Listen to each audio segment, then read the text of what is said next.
And when Barack Obama says that this is homegrown terrorism, he should know. He should know. I don't think I can refer to him as President Obama anymore. I think I'm going to start calling him Imam Obama, or maybe just Imama. Look at this Timbuktu seminary. This is at the same time that Senator Markey in Massachusetts, a big gun-controlled Democrat, told us that this guy was radicalized by the internet. No, he was radicalized by the guy that runs that website. Are they taking that down? No. They keep him in prison? No. You got a judge, you got the FBI, you got the CIA releasing this guy. That should tell you something, shouldn't it? Now, look at that. If you look at that website, of course, that is free for all Muslims. And if you look at what he is promoting there, it is all about Islam. But of course, we can't say that Islam is radical. We can't say that there's any connection to that, even though we've got one mosque that he attended that generates suicide bombers. And then we've got this site where he took classes at a seminary, okay? And it didn't teach him, let me say this. If they didn't teach him to become a murderous terrorist, they didn't teach him to not become a murderous terrorist. You see the issue there? If he was following another religion, I know about Christianity, I don't know about the other religions, but I believe the other religions would have told him not to do that. Why, if he was a student at this seminary, why, if he went to that mosque, why did they tell him not to do that, that was prohibited? No, I think it was encouraged, as a matter of fact. You know, when we look at what's going on with Obama, within 30 minutes, 9/11 knew that this guy had sworn allegiance to ISIS, that he had praised other terrorists. But Obama couldn't bring himself to say it for more than 12 hours, that this guy was a radical Islamicist, that it was terrorism, even though they knew that. And of course, as we mentioned earlier on the radio show today, as an FBI agent let that slip, they came back and pushed against that narrative, even though they knew 30 minutes into this, they knew, and it went on for 3 hours. 30 minutes into it, they knew that this was a terrorist event. You know, when I look back at the reports that we did about the billionaire space race, we remember JFK because his goal was to put a man on the moon in 10 years. Obama doesn't have a goal to colonize the moon. He doesn't have a goal to colonize Mars. Obama has a goal to colonize the United States with Islam. He had his NASA director say that his most important mission as NASA director was to reach out to Muslims. This is the guy that we have here. Now, when he talks about this homegrown terrorism, where are these people coming from? Well, he's bringing them in as fast as he can, and he's not vetting them even anywhere close to the extent that this fellow was vetted. And of course, we see that they didn't do a very good job even of that. They don't even try or don't have the information to vet the people that they're now bringing in.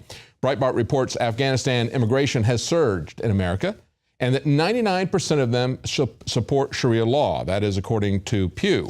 And if we look at the number of people coming in between 2001 and 2013, the U.S. permanently resettled 30,000 Afghan migrants on green cards. Now, in the next 5 years, they point out, without changes to our visa dispensations that we're handing out, the encouragement that we're giving to people, and of course, Obama is trying to accelerate this. He's got his goal of bringing in 10,000 Syrians this year, calling them refugees. This is the first time we've been totally unable, they say, to help people in country. So we have to bring them here to America. We can't stop the war. We can't give them a safe place. We can't give them aid in country. No, they have to come here, and we have to accelerate this. And so in 2014, what we saw was a 379% increase in the number of Afghan migrants that came into this country. Now, this may help to explain what is going on with Obama and the immigration. We see today on the Daily Mail reported that, actually it happened this weekend, John Brennan, who is very close to Obama, went to Saudi Arabia and said on their national television with his comments dubbed into Arabic that he says, I think the 28 pages will be published. These are the secret 28 pages in the 9/11 report that have been heavily redacted. He says, I think they will be published and I support their publication and everyone will see the evidence that the Saudi government had nothing to do with it. Well, then why has the CIA and John Brennan tried to cover this up for so long? We've got people like Bob Graham, former senator, head of the Senate Intelligence Committee, Bob Kerrey, former senator, Lehman, who is a Reagan Navy secretary. The other two fellows were Democrat senators. Walter Jones, a Republican congressman. All of them have said, declassify this. It shows the connection of Saudi Arabia. As a matter of fact, the Saudis were very concerned.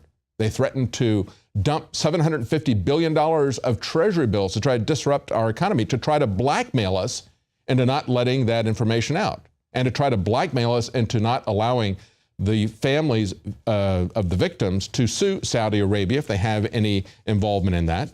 So they've kept this very secret, and yet we have John Brennan coming in and saying, don't worry, I'm sure they'll not find anything there. Maybe he will help to explain that away.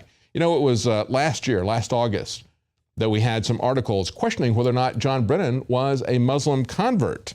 In this article from the D.C. Clothesline, they point out that in September of 2014, a whistleblower named Greg Ford of the 223rd Military Intelligence Battalion claimed that Brennan, as chief of the CIA in Jeddah, overrode concerns and ordered the visas of the 19 so-called plane hijackers to be stamped. He said he was the person who did it. Now, also, Wayne Madsen, our reporter, has pointed out when he took his oath, he said it looks like maybe he had a problem, that this guy is no longer Catholic. Said he refused to take an oath on the Bible. He took it on the U.S. Constitution. He says he's the highest-ranking U.S. official to ever have visited Mecca, a privilege reserved only for pious Muslims. And finally, he says as National Security Council and at the CIA, he has forbidden the use of the term jihadist, just like Imam Obama.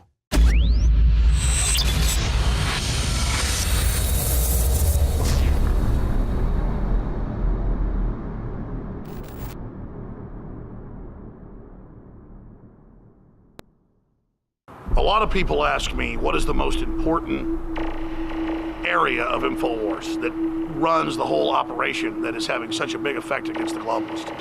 And I've said it over and over again, it is you, the listeners and the viewers, that send us the intel, the news tips, that support the broadcast, that spread the word. You are 90% of the operation or more. You don't stand beside us, you stand at the heart of InfoWars. When I talk about the people at InfoWars, from customer service, the shipping department, being just as important as our anchors, our researchers, our investigative journalists, and myself, it's absolutely true. Without this team that we've built over the last 20 plus years, we wouldn't be able to do any of what we've been doing.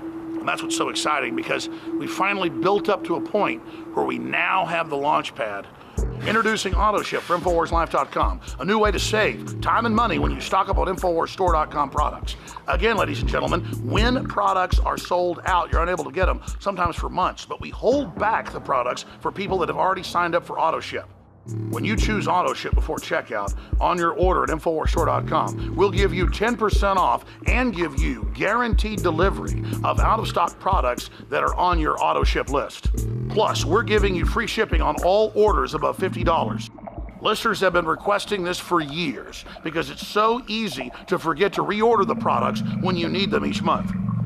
Now it's finally here. AutoShip at InfoWarsStore.com and InfoWarsLife.com. It's easy. Go to InfoWarsStore.com, select your favorite product, click on the AutoShip, and choose how often you want us to send you another order.